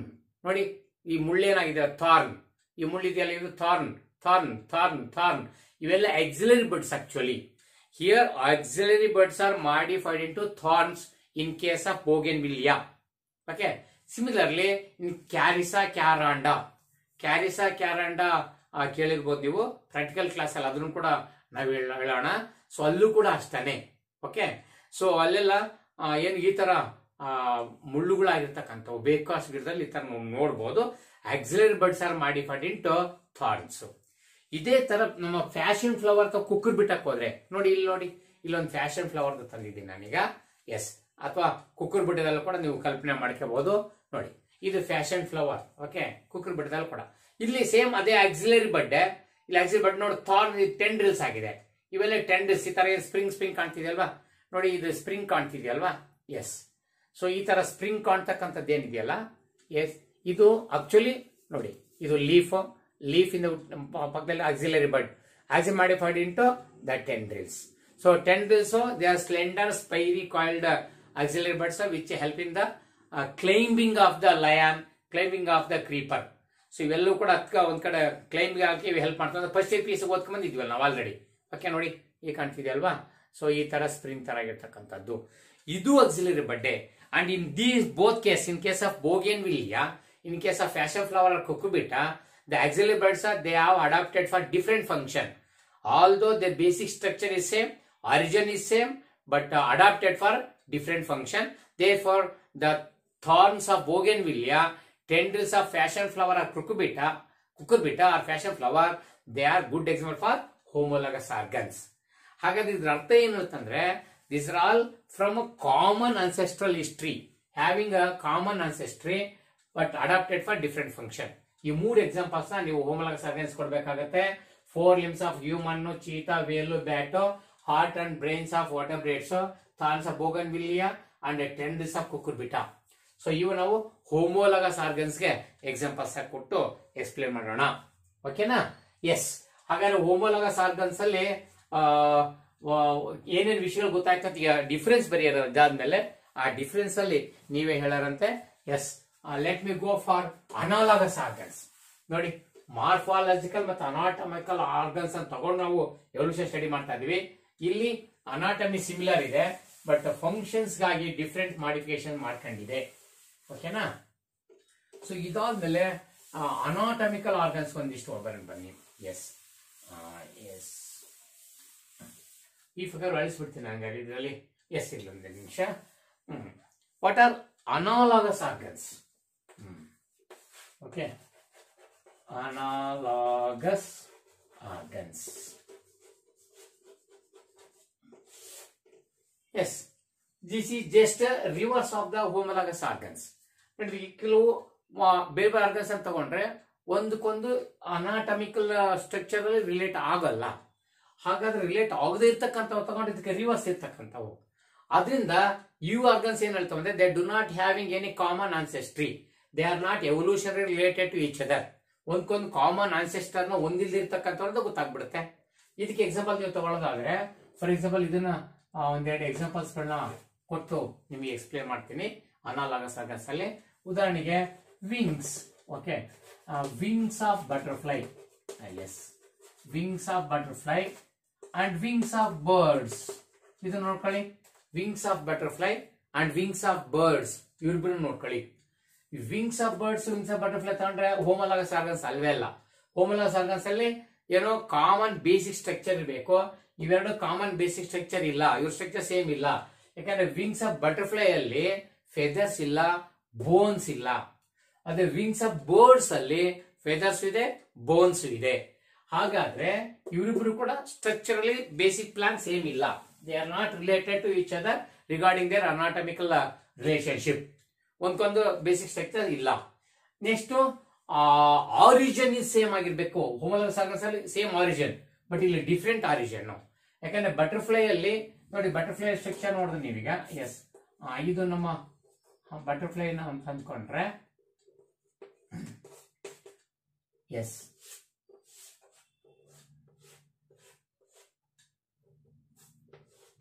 So ಇದನ್ನ ಬಟರ್ಫ್ಲೈ ಅಂದ್ಕೊಂಡ್ರೆ ಇಲ್ಲಿ ನೋಡಿ, ಇದೇನು ಥೊರಾಸಿಕ್ ರೀಜನ್. ಈ ಥೊರಾಸಿಕ್ ರೀಜನ್ ಇಂದ ಏನು ನಮ್ಮ ವಿಂಗ್ಸ್ ಗಳು ಬರ್ತಕ್ಕಂಥದ್ದು ಇವರವು, ಈ ವಿಂಗ್ಸ್ ಗಳೆಲ್ಲ ಬರ್ತಕ್ಕಂಥದ್ದು ಥೊರಾಸಿಕ್ ರೀಜನ್ ಇಂದ ಹುಟ್ಟಿರ್ತವೆ. Okay, yes. ಹಾಗಾದ್ರೆ ಆರಿಜಿನ್ ಥೊರಾಸಿಕ್ ರೀಜನ್ ಬಂದಿರುತ್ತೆ. ಬಟ್ ಬರ್ಡ್ಸ್ ಅಲ್ಲಂಗಲ್ಲ, 4 limbs ವಿಂಗ್ಸ್ ಆಗಿರ್ತವೆ. ಇಲ್ಲಿ ಆರಿಜಿನ್ 4 limb, ಇಲ್ಲಿ ಆರಿಜಿನ್ ಥೊರಾಸಿಕ್ ರೀಜನ್. ಹಾಗಾಗಿ origin different, structure different. However, these two have adapted for similar environmental condition. They have adapted for similar environmental condition means adapted for flying in both the cases. In both the cases, whether it may be in case of butterfly or in case of birds. So here it is this modification for only single purpose, that is flying. ಹಾಗಾದ್ರೆ ಇಲ್ಲಿ homologous ಗಿಂತ ಅನಾಲಾಗಸ್ quite different ಅಂತ ಆಯ್ತು. Homologous ಅಲ್ಲಿ the organs which are having a similar basic structure ಇತ್ತು, but here the organs which are do not having similar basic structure. ಆಮೇಲೆ similar origin ಇತ್ತು homologous ಅಲ್ಲಿ, do not having similar origin ಇಲ್ಲಿ. ಅಲ್ಲಿ they have adapted to different environmental condition by performing different functions ಅಂತ ಅಲ್ಲಿ ಇತ್ತು. But ಇಲ್ಲಿ they adapted to common environmental condition. Adapted to common environmental condition for the adaptation to the similar function. ಇಲ್ಲಿ similar function ಗೆ adaptation ಆಗಿರ್ತಕ್ಕಂಥದ್ದು, that is flying. ಈ ತರ ಇದಕ್ಕೆ ಜಸ್ಟ್ ರಿವರ್ಸ್ ಆಗಿರ್ತಕ್ಕಂಥದ್ದು ಇದು.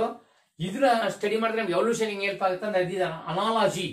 ಅಲ್ಲಿ ಹೋಮೋಲಜಿ, ಇದು ಅನಾಲಜಿ.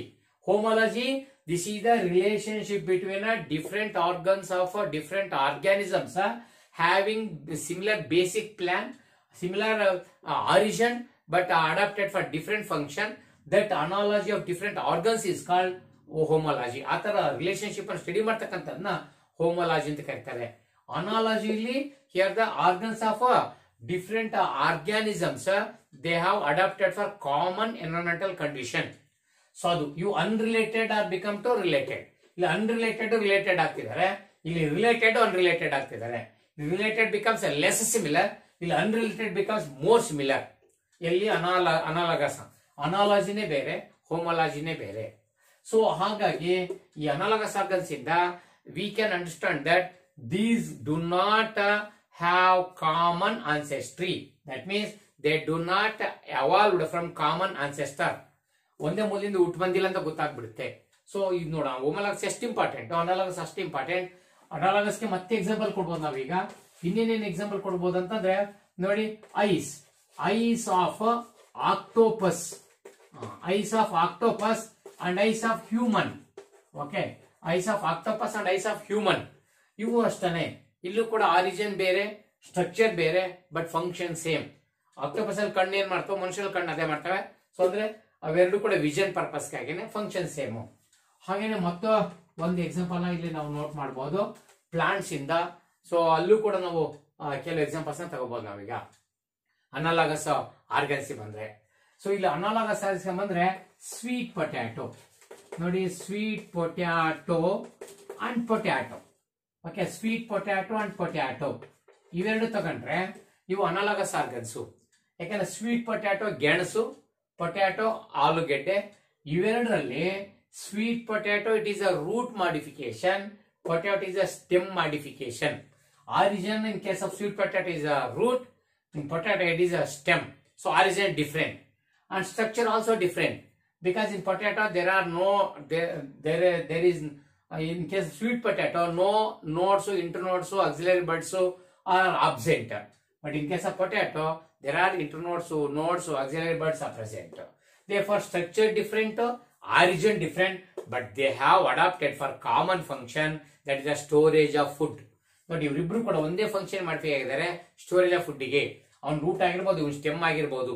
ಆದ್ರಿಂದ ಇದು ಅನಾಲಗಸ್ ಆರ್ಗನ್ಸ್. ಹಾಗಾದ್ರೆ ಪೊಟ್ಯಾಟೊ ಸ್ವೀಟ್ ಪೊಟ್ಯಾಟೊ ಒಂದೇ ಮೂಲದಿಂದ ಬಂದಿಲ್ಲ, ಇವರಿಬ್ರು ಕೂಡ ಬೇರೆ ಬೇರೆ ಆರಿಜಿನ್ ಇಂದ ಬಂದಿರಂತ ಇಲ್ಲಿ ನೋಡಿ ಕಾಮನ್ ರಿಲೇಶನ್ಶಿಪ್ ಇಲ್ಲ ಇವರಿಗೆ, ಎವಲ್ಯೂಷನ್ ರಿಲೇಶನ್ಶಿಪ್ ಇಲ್ಲ ಅಂತ ಗೊತ್ತಾಗ್ಬಿಡುತ್ತೆ. ಈ ತರ ನೀವು ಬೇಕಾಸ್ಟ್ ಕಂಪ್ಯಾರಿಸನ್ ಮಾಡಬಹುದು. ಉದಾಹರಣೆ ಇದೇ ತರ ಪ್ರಾಕ್ಟಿಕಲ್ ಎಕ್ಸಾಮ್ ಕೂಡ ನಾವು ಬಹಳಷ್ಟು ಇಡ್ತೀವಿ ನಾವೀಗ. ಸೊ ಅದ್ರೊಳಗೆ ನೀವು ರೆಡಿ ಆಗಿರ್ಬೇಕಾಗತ್ತೆ. ಉದಾಹರಣೆಗೆ opuntia, the spines of opuntia, ಆಮೇಲೆ the onion bulb of onion, spines of opuntia ಇವೆರಡು ತಗೊಂಡ್ರೆ ನೋಡು, ಓಪೋನ್ಶಿಯಾ ಪಾಪಸ್ಗಳು ಇದೆಲ್ಲ ಅಲ್ಲಿ ಏನ್ ಮುಳ್ಳುಗಳಿದಾವಲ್ಲ ಅವನ್ನ ಥಾರ್ನ್ಸ್ ಅನ್ನಲ್ಲ, ಸ್ಪೈನ್ಸ್ ಅಂತೀವಿ. ಯಾಕಂದ್ರೆ ಲೀಫ್ ಇಂದ ಮಾಡಿಫಿಕೇಶನ್ ಆಗಿರೋವು. ಲೀಫ್ ಇಂದ ಥಾರ್ನ್ಸ್ ಆಗಿದ್ರೆ ಸ್ಪೈನ್ಸ್ ಅನ್ಬೇಕು, ಆಕ್ಸಿಲರಿ ಬಡ್ ಇಂದ ಆಗಿದ್ರೆ ಥಾರ್ನ್ಸ್ ಅನ್ಬೇಕು. ಓಪೋನ್ಶಿಯಾದಲ್ಲಿರೋ ಸ್ಪೈನ್ಸ್ ಲೀಫ್ ಇಂದನೇ ಆಗಿರೋದು. ಹಾಗೆ ಆನಿಯನ್ ಇರೋ ಬಲ್ಬ್ ಏನೈತೋ, ಈರುಳ್ಳಿ ಗೆಡ್ಡೆ, ಅದು ಕೂಡ ಲೀಫ್ ಬೇಸ್ ಇಂದ ಆಗಿರ್ತಕ್ಕಂಥದ್ದು. ಹಾಗಾದ್ರೆ ಎರಡು ಕೂಡ ಆರಿಜಿನ್ ಲೀಫೇ. ಆನಿಯನ್ ಅಲ್ಲೂ ಲೀಫೇ, ಓಪೋನ್ಶಿಯಾದಲ್ಲೂ ಲೀಫೇ, ಬಟ್ ಫಂಕ್ಷನ್ ಬೇರೆ. ಓಪೋನ್ಶಿಯಾದಲ್ಲಿ ಸ್ಪೈನ್ಸ್ ಆಗಿ ಪ್ರೊಟೆಕ್ಷನ್ಗೆ ಹೋದ್ರೆ, ಆನಿಯನ್ ಅಲ್ಲಿ ಲೀವ್ಸ್ ಫುಡ್ ಸ್ಟೋರೇಜ್ ಹೋಗಿದೆ. ಹಾಗಾಗಿ same origin but different function. ಹಾಗಾದ್ರೆ ಅವನ್ನ ಹೋಮೋಲಾಗಸ್ ಆರ್ಗನ್ಸ್ ಅಂತ ಕರಿತೀರಾ. ಹೀಗೆ ಇನ್ನುಳಿದವ್ ನೀವೇನೆ ಜಿಂಜರ್ ಮತ್ತೆ ಜಿಂಜರ್ ಗೆಟ್ ಕ್ಯಾರೆಟ್ ಜಿಂಜರ್ ಎರಡು ತಗೊಳ್ಳಿ, ನೀವ್ ಹೇಳ್ಬೋದು ಕ್ಯಾರೆಟ್ ಜಿಂಜರ್ ಹೋಮೋಲಾಗಸ್ ಅನಾಲಾಗಸ್ ಅಂತ. ಯಾಕಂದ್ರೆ ಕ್ಯಾರೆಟ್ ನೋಡಿದ್ರೆ ರೂಟ್, ಜಿಂಜರ್ ನೋಡಿದ್ರೆ ಸ್ಟೆಮ್. ಹಂಗಾರೆ ಆರಿಜಿನ್ ಬೇರೆ ಬೇರೆ, ಬಟ್ ಫಂಕ್ಷನ್ ಇಬ್ರು ಸ್ಟೋರೇಜ್ ಆಫ್ ಫುಡ್. ಹಂಗಾರೆ ಅನಾಲಾಗಸ್ ಆರ್ಗನ್ಸ್. ಹೀಗೆ ನೀವು ಬೇಕಾಸ್ಟ್ ಕಂಪ್ಯಾರಿಸನ್ ನೋಡ್ಕೊಂಡು ಮಾಡ್ಬೋದು. ಅಂದ್ರೆ ಅರ್ಥ, by studying homologous morphological and anatomical organs, we can understood that an evolutionary relationship, whether they have a common ancestor or not ಅಂತ ಇದು ಗೊತ್ತಾಗ್ಬಿಡುತ್ತೆ. ಓಕೆ, ಈ ತರನೇ ನೀವು ಬೇಕಾದ್ರೆ ಅನಾಲಗಸ್ ಆರ್ಗನ್ಸಿಗೆ ಪ್ಲಿಫರ್ಸ್ ನೋಡಿ. ಪ್ಲಿಫರ್ಸ್ ಇನ್ನೊಂದು ಬುಕ್ ಒಳಗಿದೆ, flippers. Yes, flippers of whale and dolphin. Okay, whale and dolphin. Okay, ಇದು ನೋಡಿ. ಸೊ ಇಲ್ಲಿ ವೇಲ್ ಅಂತ ತಗೋಬಹುದು. ಅದ್ ಬಿಟ್ರೆ ಪೆಂಗ್ವಿನ್ ಅನ್ನ ಅಲ್ಲಿ ವೇಲ್ ಪೆಂಗ್ವಿನ್ ತಗೊಂಡಿದ್ವಿ ಇಲ್ಲಿ. ಓಕೆ, ಪೆಂಗ್ವಿನ್ ತಗೊಳ್ಳೋಣ. Right, flippers of penguin and dolphin ಇವೆರಡು ಅಷ್ಟೇನೆ. ಇಲ್ಲೆರಡು 4 limbs, ಬಟ್ ಇಲ್ಲೇನಾಗಿದೆ ಸ್ಟ್ರಕ್ಚರ್ ಸಾರಿ ಇವೆರಡರಲ್ಲೂ ಫಂಕ್ಷನ್ ಸೇಮ್ ಇದೆ. ಯಾಕಂದ್ರೆ ಎರಡು ಕೂಡ ಸ್ವಿಮ್ಮಿಂಗ್ ಈಗೇನೆ, ಬಟ್ ಆರಿಜಿನ್ ಬೇರೆ ಬೇರೆ ಇದೆ. ಇವೆರಡು ಕೂಡ ಆರಿಜಿನ್ ಬೇರೆ ಬೇರೆ ಇದೆ, ಫಂಕ್ಷನ್ ಸೇಮ್ ಇದೆ. ಹಾಗಾಗಿ ಪ್ಲಿಫರ್ಸ್ ಆಫ್ ಪೆಂಗ್ವಿನ್, ಪ್ಲಿಫರ್ಸ್ ಆಫ್ ಡಾಲ್ಫಿನ್ ತಗೊಂಡ್ರೆ ಇವ್ ನಾವು ಅನಾಲಾಗಸ್ ಆರ್ಗನ್ಸ್ ಗೆ ಎಕ್ಸಾಂಪಲ್ ನ ಕೊಡಬಹುದು. ಈಗ ಹೋಮೋಲಾಗಸ್ ಆರ್ಗನ್ಸ್ ಮತ್ತೆ ಅನಾಲಾಗಸ್ ಆರ್ಗನ್ಸಿನ ವಿಷಯ ಗೊತ್ತಾಯ್ತು ಅಂತ ಅನ್ಸುತ್ತೆ. ಏನಿಹ ಅವನ ಡಿಫ್ರೆನ್ಸ್ ನ ಮಾಡಕ್ಕೆ ಗ್ಯಾರಂಟಿ ಕೇಳ್ತೀವಿ. ಹೋಮೋಲಾಗಸ್ ಆರ್ಗನ್ಸ್ಗೂ ಅನಾಲಾಗಸ್ ಆರ್ಗನ್ಸ್ಗೂ ಆ ಡಿಫ್ರೆನ್ಸ್ ಅನ್ನು ಕೇಳ್ತಾರೆ. ದಯವಿಟ್ಟು ಹೇಳ್ವಲ್ಲ ಹೇಳ್ಕೊಳ್ಳಿ ನೋಡಿ. ಹೋಮೋಲಾಗಸ್ ಆರ್ಗನ್ಸ್ಗೂ ಅನಾಲಾಗಸ್ ಆರ್ಗನ್ಸ್ಗೂ ಡಿಫ್ರೆನ್ಸ್ ಅನ್ನ ಕೇಳ್ತೀವಿ. ಇದು ಹೋಮೋಲಾಗಸ್ ಆರ್ಗನ್ಸ್ ಅಲ್ಲಿ these are organs having common origin and basic structure. ಇವ್ರ ಬೇಸಿಕ್ ಸ್ಟ್ರಕ್ಚರ್ ಆರಿಜಿನ್ ಸೇಮ್ ಇರುತ್ತೆ. ಇಲ್ಲಿ ಬಂದ್ರೆ they having. Okay, do not having ಅನ್ಬಿಡೋಣ. Okay, so do not having common origin and basic structure. Basic structure. So ಇದು ಒಂದು difference ನಿಮ್ಗೆಲ್ಲ ಗೊತ್ತಿರ್ತಕ್ಕಂಥದ್ದು. Okay, ಇನ್ನು ಎರಡನೇದಾಗಿ ಇವರಲ್ಲಿ ನಾವು ಗುರುಸ್ಬೇಕಾಗಿದೆ ಏನಪ್ಪಾ ಅಂತಂದ್ರೆ, ಸೊ ಅಡಾಪ್ಟೆಡ್. ಓಕೆ, ಎಸ್ ಇವರು ಹೋಮೋಲಾಗಸ್ ಆರ್ಗನ್ಸ್ ಬಂದ್ರೆ ಅಡಾಪ್ಟೆಡ್ ಎಲ್ಲಿ ಇವರು ಏನ್ ಬದಲಾವಣೆ ಏನ್ ಅಡಾಪ್ಟ್ ಆಗಿದೆ ಅಂದ್ರೆ, so adapted to same function different function, adapted to different function, adapted to different function, ಇಲ್ಲಿ adapted to same function, adapted to same function ಅಲ್ವಾ. ಇಲ್ಲಿ ಅಡಾಪ್ಟ್ ಗೊತ್ತಿದೆ ನಿಮ್ಗೆಲ್ಲ, ಮತ್ತೇನು ಅವಶ್ಯಕತೆ ಇರಲ್ಲ. ನೆಕ್ಸ್ಟ್, ಸೊ ಇವು the exhibit. Okay, exhibit divergent evolution, divergent evolution. ಇಲ್ಲಿ ಬಂದ್ರೆ the exhibit convergent evolution, convergent evolution.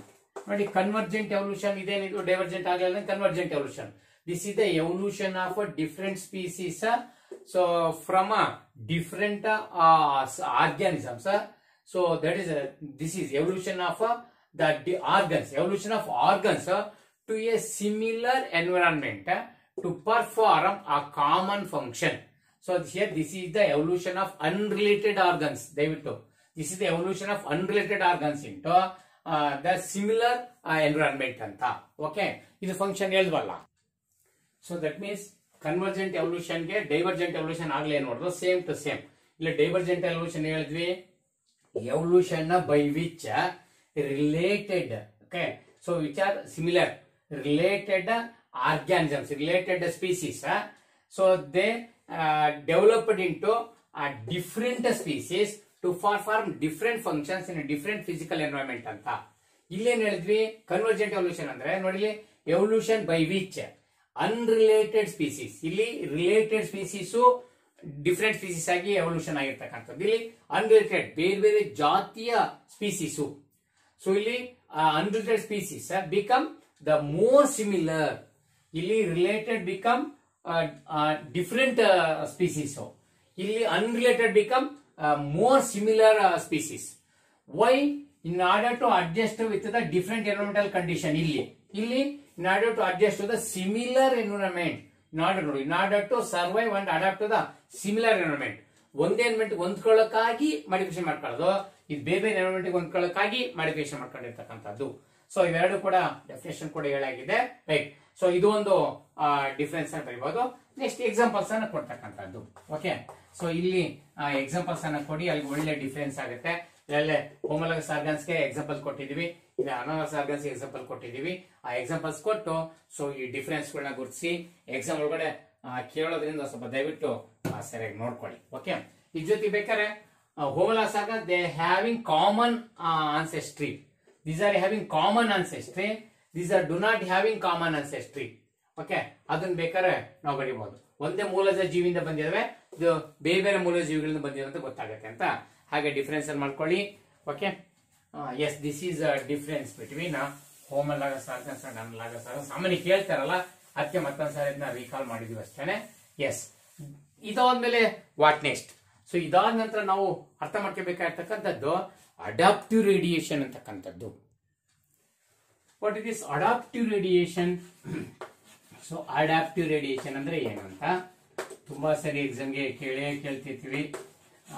S, ಏನ್ ಈಗ ತಾನೇ ನಾವು ಹೋಮೋಲಾಗಸ್ ಆರ್ಗನ್ಸ್ ಅನ್ನ ನೋಡಿದ್ವು, ಅದರಲ್ಲಿ ಡೈವರ್ಜೆಂಟ್ ಎವಲ್ಯೂಷನ್ ನೋಡಿದ್ವು. ಡೈವರ್ಜೆಂಟ್ ಎವಲ್ಯೂಷನ್ ಅಲ್ಲಿ ಆಗಿರ್ತಕ್ಕಂಥದ್ದೇ ಅಡಾಪ್ಟಿವ್ ರೇಡಿಯೇಷನ್ ಅಂತಕ್ಕಂಥದ್ದು.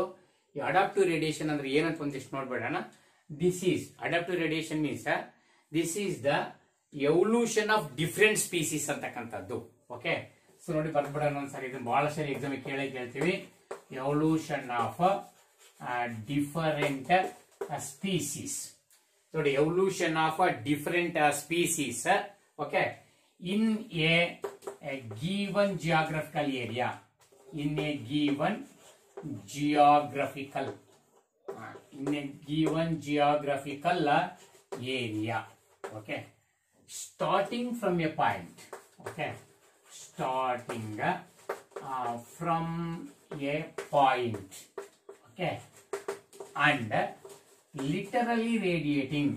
ನೋಡಿ, ಲಿಟರಲಿ ಇದೇ ಪದನೇ ಅವರು ಬಳಸಿ literally. Okay, Yes, literally radiating ಬಿಡ್ಬೇಡಣ. Yes, into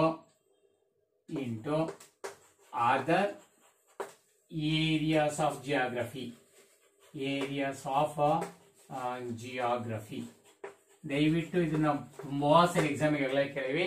what is adaptive radiation, explain with an example ಅಂತ ತುಂಬಾ ಮೋಸ್ಟ್ ಕಾಮನ್ ಕ್ವಶನ್ ಇದು. ಅದಕ್ಕೆ ಸರಿ ನೋಡ್ಕೊಳ್ಳಿ.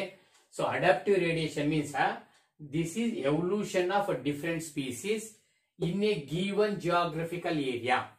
ಈ ತರ ಡೈವರ್ಜೆಂಟ್ ಎವಲ್ಯೂಷನ್ ಅನ್ನ ನೋಡಿದ್ವಿ. ಡೈವರ್ಜೆಂಟ್ ಎವಲ್ಯೂಷನ್ ಇದೇ ಹೇಳ್ತಕ್ಕಂಥದ್ದು. ಸೊ ಅಲ್ಲಿ ಎವಲ್ಯೂಷನ್ ಬಗ್ಗೆ ಹೇಳ್ತೀವಿ. ಇಲ್ಲಿ ಒಂದು ಗಿವನ್ ಕಾಮನ್ ಏರಿಯಾದಲ್ಲಿ ಆಗಿರ್ತಕ್ಕಂಥ ಡೈವರ್ಜೆಂಟ್ ಎವಲ್ಯೂಷನ್ ಬಗ್ಗೆ ಮಾತಾಡ್ತೀವಿ. ಏನಂದ್ರೆ evolution of different species in a given geographical area. ಒಂದು ಜಿಯೋಗ್ರಫಿಕಲ್ ಏರಿಯಾದಿಂದ ಒಂದು ಕಾಮನ್ ಅನ್ಸೆಸ್ಟರ್ ಇಂದ ನೋಡಿ, ಸ್ಟಾರ್ಟಿಂಗ್ ಫ್ರಮ್ ಎ ಪಾಯಿಂಟ್ ಅಂತ ಅಂದ್ರೆ ಒಂದು ಮೂಲಜ ಜೀವಿಯಿಂದ ಒಂದು ನಿರ್ದಿಷ್ಟ ಪ್ರದೇಶದಿಂದ ಬೇರೆ ಬೇರೆ ಸ್ಪೀಸೀಸ್ಗಳು ಎವಲ್ಯೂಷನ್ ಆಗಬೇಕು. And literally radiating into other geography area. ಮತ್ತು ಅವು ಅಕ್ಷರ ಸಹ ಬೇರೆ ಜಿಯೋಗ್ರಫಿ ಏರಿಯಾಕ್ಕೆ ಹೋಗಿ ಮ್ಯಾಚ್ ಆಗ್ಬೇಕು. ಅಂದ್ರೆ ಬೇರೆ ಜಿಯೋಗ್ರಫಿ ಏರಿಯಾ ಅಂದ್ರೆ ಮೂಲ ಏನಿತ್ತು ಅನ್ಸೆಸ್ಟರ್ ಅದಕ್ಕಿಂತ ಮ್ಯಾಚೇ ಆಗಬಾರ್ದು ಅಷ್ಟರ ಮಟ್ಟಿಗೆ. ಸೊ ಅವು ಕಂಪ್ಲೀಟ್ ಎವಲ್ಯೂಷನ್ ಅಲ್ಲಿ ಎವಲ್ಯೂಟ್ ಆಗಿ ಹೋಗಿರ್ಬೇಕು. ಆ ತರ ಬದಲಾವಣೆ ಆಗಿರ್ಬೇಕು ಅಂದ್ರೆ ಸೊ ಅದನ್ನ ಅಡಾಪ್ಟಿವ್ ರೇಡಿಯೇಷನ್ ಅಂತ ಕರೀತಕ್ಕಂಥದ್ದು. ಸೊ ರೇಡಿಯೇಷನ್ ಪದ ಅರ್ಥ ಮಾಡ್ತಾರೆ literally radiating into other areas of geography. So ಅದು ಮೂಲಜ ಅದೇನೋ ಅಕ್ವಾಟಿಕ್ ಇತ್ತೇನೋ ಇದು ಪೂರ್ತಿ ಟೆರೆಸ್ಟ್ರಿಯಲ್ ಆಗೋ ಏರಿಯಲ್ ಆಗೋ ಕನ್ವರ್ಟ್ ಆಗಿ ಹೋಗಿದೆ ಅನ್ನೋ ಮಟ್ಟಿಗೆ ಆಗಿರ್ಬೇಕು ಅಂತ. ಎನಿಹೌ ಇದು ಡೆಫಿನೇಷನ್ ಇದಕ್ಕೆ ಸೇರಿ ನೋಡ್ಕೊಂಡಿರ್ಬೇಕು. To understand this the best example for adaptive radiation is Darwin finches. So ಇದನ್ನ ಎಕ್ಸಾಮ್ ಕೇಳಿದೀವಿ. Okay, Darwin finches. So Darwin finches ಒಂದು ಫೋಟೋ ಕೂಡ ಹಾಕಿರ್ತೀನಿ, ಬೇಕಾದ್ರೆ ಇಲ್ಲಿ ನೋಡ್ಕೊಳ್ಳಿ. ಅದ್ರ ಬೀಕ್ಸ್ ಅಲ್ಲಿ ಏನ್ ಚೇಂಜ್ ಆಗಿದೆ ಅಂತ ಈಗ ತಾನೇ ಹೇಳಿದ್ರು ತಾನೆ. ಅಡಾಪ್ಟಿವ್ ರೇಡಿಯೇಷನ್ ಅದೇ ಇದನ್ನ ನೋಡಿ ನಾವು ಅಡಾಪ್ಟಿವ್ ರೇಡಿಯೇಷನ್ ಅರ್ಥ ಮಾಡ್ಕೊಳ್ಳೋಕೆ ಸಾಧ್ಯ ಆಗೋದು. ಡಾರ್ವಿನ್ ಫಿಂಚಸ್ ನಾನು ಆಗ್ಲೇ ಹೇಳ್ದಂಗೆ these are black birds that are observed by our Darwin in Galapagos Island, and he found out some special characteristics of these birds. Although they were of different types, different species, but they found in the same geographical area, that is Galapagos Island. And they starting from a point means those are all having a original ancestor. Okay, original ancestor was a seed eater. ನೋಡಿ, seed eater. ನೋಡಿ, starting from a point ಅಂದ್ರೆ ಮೂಲಜ ಪ್ರಾಣಿ ಒಂದೇ ಇದ್ದಿದ್ದು ಈ finches birds ಅಲ್ಲಿ, ಅದು seed eater ಮಾತ್ರ. ಇಡೀ ಗ್ಯಾಲಪಗೋಸ್ ಐಲ್ಯಾಂಡ್ ಅಲ್ಲಿ ಸೀಡ್ ಈಟರ್ ಮಾತ್ರ ಇತ್ತು ಒಂದೊಂದು ಕಾಲದಲ್ಲಿ. ಅದು ಸ್ಟಾರ್ಟಿಂಗ್ ಫ್ರಮ್ ಎ ಪಾಯಿಂಟ್. ಆಮೇಲೆ ಒಂದು ಗ್ಯಾಲಪಗೋಸ್ ಐಲ್ಯಾಂಡ್ ಮಾತ್ರ ಒಂದೇ ಗಿವನ್ ಜಿಯೋಗ್ರಫಿಕಲ್ ಏರಿಯಾ ಅಲ್ಲಿ ಮಾತ್ರ ಇದ್ವು. That means so they have original ancestor, and they found in only one geographical area, that is Galapagos Island, one island. They found in single island. Okay, ಒಂದೇ island ಅಲ್ಲಿ ಇದ್ರು. ಅದು ಎರಡನೇದು they have common ancestor. ಅದು now they have adapted. ನೋಡಿ, they have adapted into different, okay, into different species. Okay, so to survive, ಯಾಕಂದ್ರೆ different species ಅಂದ್ರೆ in order to survive in a different geographical condition. Different species such as ಏನೇನಾಗಿ insectivorous. ನೋಡಿ, insectivorous ಕೀಟಗಳು ತಿನ್ನೋದು. And vegetarian ಇನ್ನೊಂದು. So vegetarian, okay, vegetarian species. Okay, how? By altering. Okay, by altering their beaks, ಅವರ ಕೊಕ್ಕುಗಳು ಏನಿದಾವೋ ಆ ಬೀಕ್ಗಳನ್ನ alter ಮಾಡ್ಕೊಳ್ಳೋದ್ರ ಮೂಲಕ ಯಾರು insect ಅನ್ನು ಕ್ಯಾಚ್ ಮಾಡಕ್ಕೋ ಅಥವಾ ಫ್ರೂಟ್ ಅನ್ನೋ, ಸೀಡ್ಸ್ ಅನ್ನೋ, ಗ್ರಾಸ್ ಅನ್ನೋ ತಿನ್ಲಿಕ್ಕೋ ಅದಕ್ಕೆ ಮ್ಯಾಚ್ ಆಗೋ ರೀತಿಯಲ್ಲಿ ಬೀಕ್ ಅನ್ನ ಚೇಂಜ್ ಮಾಡ್ಕೊಂಡು ಸೊ ಬದಲಾವಣೆ ಆಗಿರ್ತಕ್ಕಂಥದ್ದು ಫೋಟೋದಲ್ಲಿ ನೋಡಿ ನಿಮಗೆ ಗೊತ್ತಾಗ್ತದೆ. So that is the different species and they are literally radiating. ಅಂದ್ರೆ ನೋಡಿ, ಇವನು ಇನ್ಸೆಕ್ಟಿವೋರಸ್ ಮಾಂಸಾಹಾರಿ, ಇವನು ಸಸ್ಯಾಹಾರಿ. ಒಬ್ರಿಗೊಬ್ರು ಮ್ಯಾಚ್ ಆಗಲ್ಲೇನೋ, ಇವರು ಒಂದೇ ಮುಂದೆ ಬಂದ್ರೆ ಅಂತ ಅನ್ಸೋದಿಲ್ಲೇನೋ ಅನ್ನೋ literally radiating into different species. So ಅದು ಅತ್ಯುತ್ತಮವಾದ ಎಕ್ಸಾಂಪಲ್ ಆಗ್ತದೆ. ಡಾರ್ವಿನ್ ಫಿಂಚಸ್ಗೆ ನೋಟ್ಸ್ ಅಲ್ಲಿ ತುಂಬಾ ಚೆನ್ನಾಗಿ ಕೊಟ್ಟಿದ್ದೀನಿ, ಅದನ್ನ ಎಕ್ಸ್ಪ್ಲೇನ್ ಮಾಡ್ಕೊಳ್ಳಿ. ಬೇರೆ ರೆಫರೆನ್ಸ್ ಬುಕ್ ಇದೆ, ಅದನ್ನ ನೋಡ್ಕೊಳ್ಳಿ. So Darwin finches best example for adaptive radiation ಅಂತ. ಇದನ್ ಬಿಟ್ಟರೆ ಎರಡನೇ ಎಕ್ಸಾಂಪಲ್ ಆಗ್ಲೇ ನಾವೇನ್ ಡೈವರ್ಜೆಂಟ್ ಎವಲ್ಯೂಷನ್ ಕೊಟ್ಟು ಸೇಮ್ ಎಕ್ಸಾಂಪಲ್ಸ್. ಡೈವರ್ಜೆಂಟ್ ಎವಲ್ಯೂಷನ್ ಕೊಟ್ಟಾಗ ಇದು ಕೊಡಿ, ಓಕೆನಪ್ಪ. ಅದ್ರೊಳಗಡೆ ಆಸ್ಟ್ರೇಲಿಯನ್ ಮಾರ್ಸುಪಿಯಲ್ಸ್ ನೋಡ್ರಿ, ನೋಡಿ ಆಸ್ಟ್ರೇಲಿಯನ್ ಮಾರ್ಸುಪಿಯಲ್ಸ್. ಸೊ ಇಲ್ಲಿ ನಮ್ಮ ಬುಕ್ ಅಲ್ಲಿ ಒಂದು ಫೋಟೋ ಕೊಟ್ಟಿದ್ವಿ, ಅದು ಕೂಡ ಒಂದ್ಸತಿ ಬುಕ್ ಅನ್ನು ನೋಡಿ, ಫೋಟೋದಲ್ಲಿ ದಯವಿಟ್ಟು ತಿಳ್ಕೊಳ್ಳಿ. ಆ ಫೋಟೋದಲ್ಲಿ ಆಸ್ಟ್ರೇಲಿಯನ್ ಮಾರ್ಸುಪಿಯಲ್ಸ್ ನ ಒಂದು ಲಿಸ್ಟ್ ಅನ್ನೇ ಕೊಟ್ಟಿದ್ದಾರೆ, ಓಕೆ. ಸೊ ಅದ್ರ ಒಂದ್ಸರಿ ನೀವು ಕಣ್ಣಾಡಿಸ್ಬೇಕಾಗತ್ತೆ. ಎಸ್, ಇಲ್ಲಿ ಮಾರ್ಸುಪಿಯಲ್ ಲಿಸ್ಟ್ ಅನ್ನ ಸೊ ಒಂದ್ಸರಿ ನಿಮಗೆ ವಾಚ್ ಮಾಡಕ್ಕಾದ್ರೆ ನೋಡಿ, ಇದು ಆಸ್ಟ್ರೇಲಿಯನ್ ಮಾರ್ಸುಪಿಯಲ್ಸ್, ಇವು ಡಾರ್ವಿನ್ ಫಿಂಚಸ್, ಓಕೆ. ಇವು ಆಸ್ಟ್ರೇಲಿಯನ್ ಮಾರ್ಸುಪಿಯಲ್ಸ್.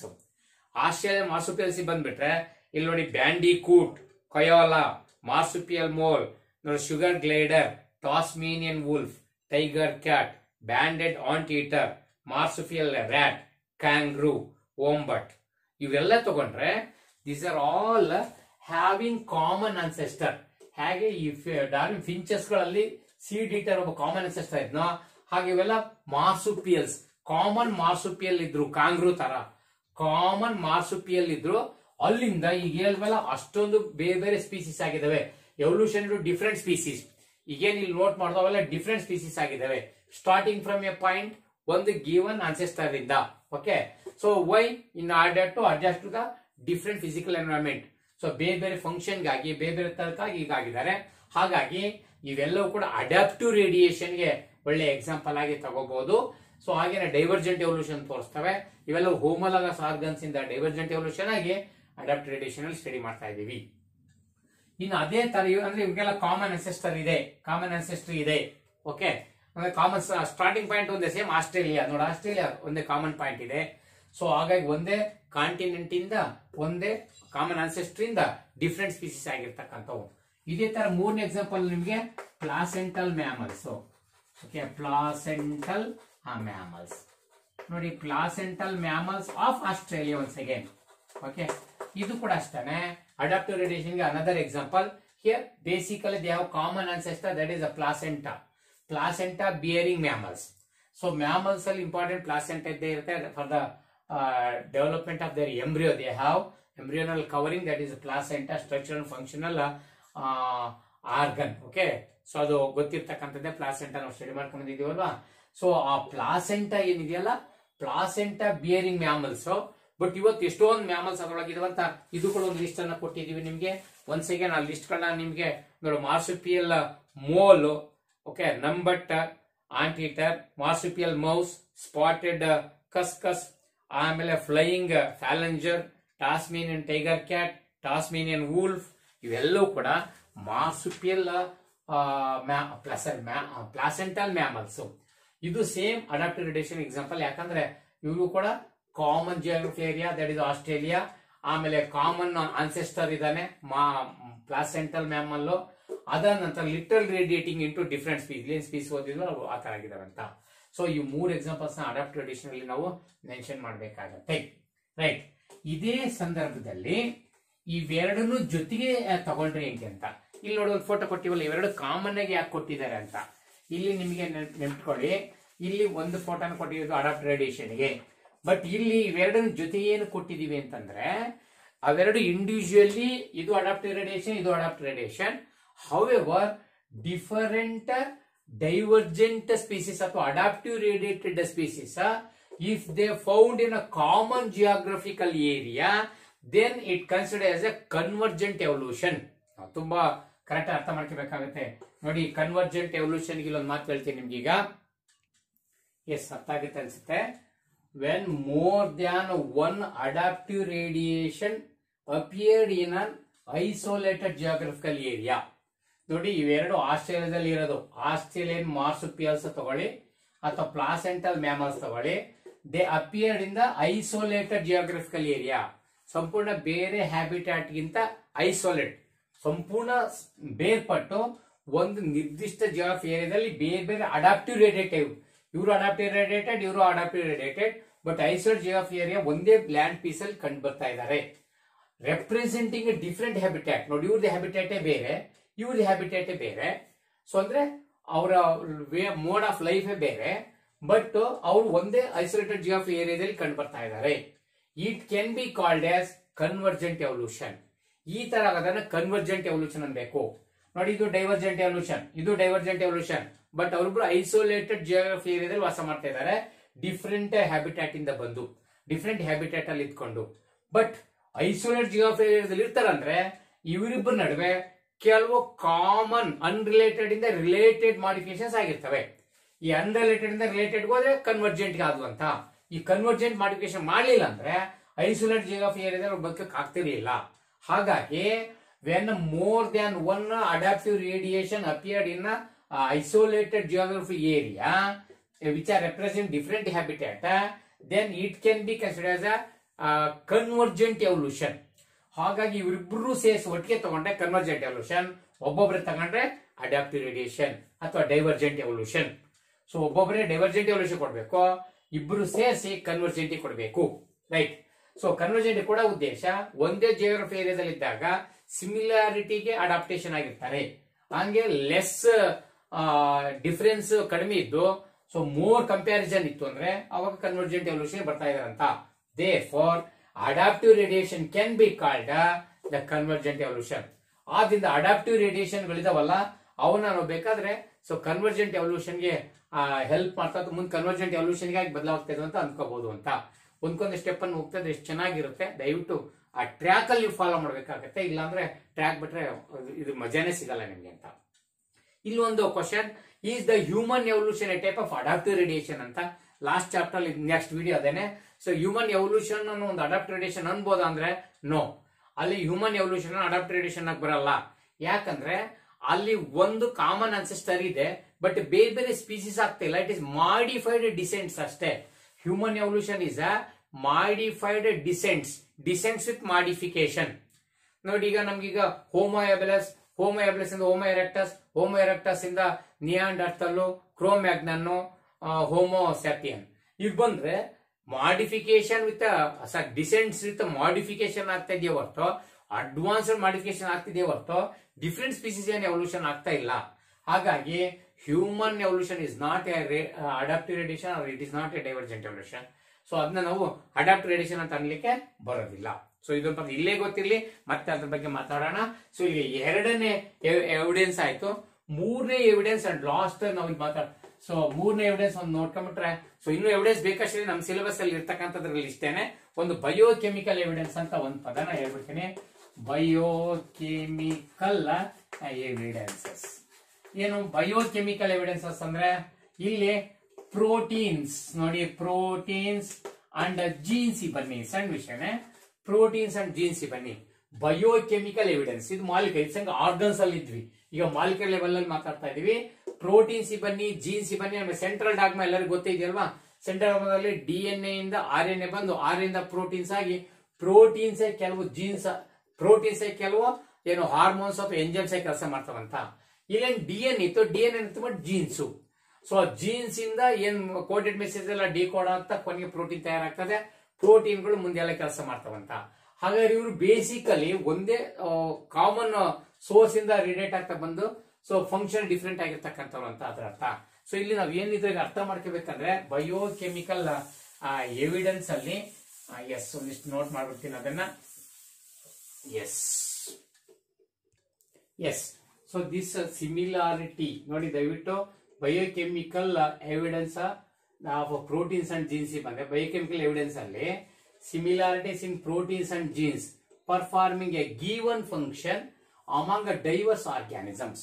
ನೋಡಿ, ಇಲ್ಲಿ ಬರ್ತಕ್ಕಂಥ ಜೀನ್ಸ್ ಅಥವಾ DNA ಮೇಲೆ ಇರ್ತಕ್ಕಂಥ ಏನು ಜೀನ್ಸ್ ಇದಾವೋ ಅವರಿಂದ ಡಿಕೋಡಿಂಗ್ ಆಗಿ ಪ್ರೋಟೀನ್ ಬರ್ತದೆ. ಹಾಗಾದ್ರೆ ಒಂದೇ ಇನ್ಫಾರ್ಮೇಶನ್ ಪ್ರೋಟೀನ್ ತಂಗ ಬಂದಿದೆ ಸೆಂಟ್ರಲ್ ಡಾಗ್ಮಾ ಪ್ರಕಾರ. ಅದು ಡೈವರ್ಸ್ ಆರ್ಗ್ಯಾನಿಸಮ್ಸ್ ಅಲ್ಲಿ ಒಂದು ಗಿವನ್ ಫಂಕ್ಷನ್ ಅನ್ನ ನಡೆಸ್ಕೊಡ್ತಾ ಇರುತ್ತೆ. Similarities in proteins and genes performing a given function. ಒಂದು ಪರ್ಟಿಕ್ಯುಲರ್ ಫಂಕ್ಷನ್ ಅನ್ನು ಮಾಡೋದ್ರ ಮೂಲಕ ಅವು ಸಿಮಿಲಾರಿಟಿ ತೋರಿಸ್ಕೊತವೆ ಅಮಾಂಗ್ ಡಿಫರೆಂಟ್ ಆರ್ಗ್ಯಾನಿಸಮ್ಸ್, ಬೇರೆ ಬೇರೆ ಆರ್ಗ್ಯಾನಿಸಮ್ಸ್ ಅಲ್ಲಿ.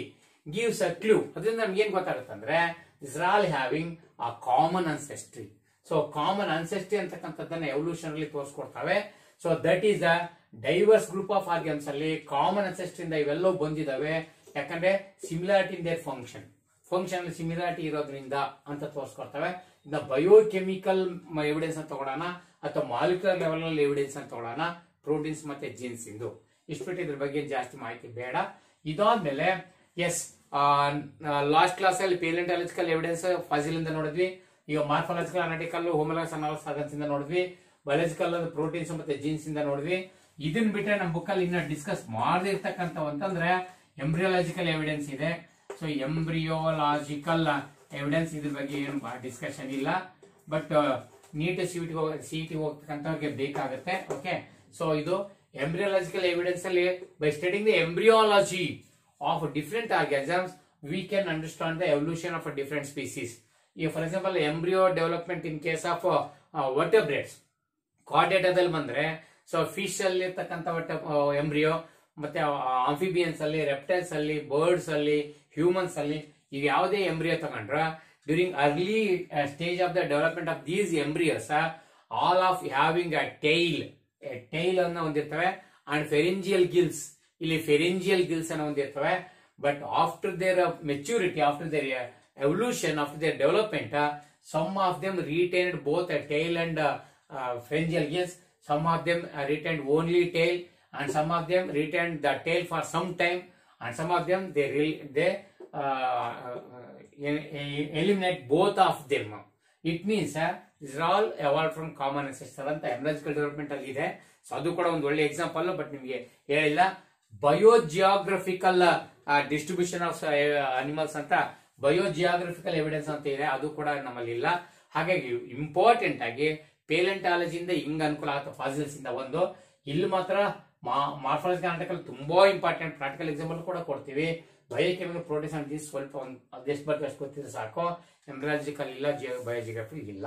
So this is about the evidences for evolution ಅಂತಕ್ಕಂಥದ್ದು ನೋಡ್ಕೊಳ್ಳೋಣ. ಇನ್ನು ಲಾಸ್ಟ್ ವಿಡಿಯೋದಲ್ಲಿ ನೆಕ್ಸ್ಟ್ ಕಮಿಂಗ್ ವಿಡಿಯೋ ಏನೈತಲ್ಲ ಆ ವಿಡಿಯೋಕ್ಕೆ ಹೋದ್ರೆ ನಾವು ವೆರಿ ಇಂಪಾರ್ಟೆಂಟ್ ಆಗಿ ಹಾರ್ಡಿ ವೀನ್ಬರ್ಗ್ ಪ್ರಿನ್ಸಿಪಲ್ ಅದನ್ನ ಚೆನ್ನಾಗಿ ಮಾಡ್ಕೊಂಡು ಅದ್ರ ಮೇಲೆ ಅಫೆಕ್ಟ್ ಮಾಡ್ತಕ್ಕಂಥ ಫ್ಯಾಕ್ಟರ್ಸ್ ಏನು, ಲಾಸ್ಟ್ ಹ್ಯೂಮನ್ ಎವಲ್ಯೂಷನ್. ಲಾಸ್ಟ್ ವಿಡಿಯೋದಲ್ಲಿ ಇದಷ್ಟು ಮುಗಿಸೋಣ. Okay, thank you friends, thank you. Okay.